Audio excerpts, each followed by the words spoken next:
Fibroid நம்ம நார்மலாவே நம்மளுக்கு யூட்ரஸ் நம்மளுக்கு எண்டோமெட்ரியம் லைனிங் நம்மளுக்கு வரும்.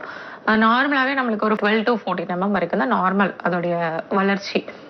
சில பேர்த்துக்கு பார்த்துக்கிட்டிங்கன்னா, அதையும் தாண்டி 20 30 34 35 வரைக்கும் எண்டோமெட்ரியம் வளரும். அப்படிலாம் இருந்தது அப்படின்னா 15 நாள், 20 நாள், சில பேத்துக்கு 1 மாசம், வாரக்கணக்குலாம் நீண்டு நீண்டு பீரியட்ஸ் வர ஆரம்பிக்கும் சில பேத்துக்கு. அந்த மாதிரி இருக்கும். இது எண்டோமெட்ரியோசிஸ் அப்படி நம்ம இது மாதிரி ஃபைப்ராய்டு கட்டிகள்லாம் அவங்களுக்கு இருந்திருக்கும் தான். ப்ளீடிங் அதிகமா இருக்கும். பட் ஒரு ஸ்டேஜ் மெனோபாஸ் ஆனதுக்கு அப்புறமா யூட்ரஸோட சேர்ந்து சுருங்கிரும் பார்த்தீங்களா? அந்த கட்டிகளும் சேர்ந்து நம்மளுக்கு சுருங்கிரும் அந்த காலங்கள்ல எல்லாம் பார்த்தீங்கன்னா. அதனால இதுக்கு ரொம்ப பெருசா ட்ரீட்மெண்ட், அறுவை சிகிச்சைலாம் பண்ணவே மாட்டாங்க. அதுவே தன்னை போல நம்மளுக்கு சரியாயிரும். பட் அந்த ப்ளீடிங் மட்டும் ஒரு 1 or 2 இயர்ஸ்க்கு இல்லாட்டி 3 to 5 இயர்ஸ்க்கு நம்மளுக்கு வந்து கொஞ்சம் அதிகமா இருக்கும்.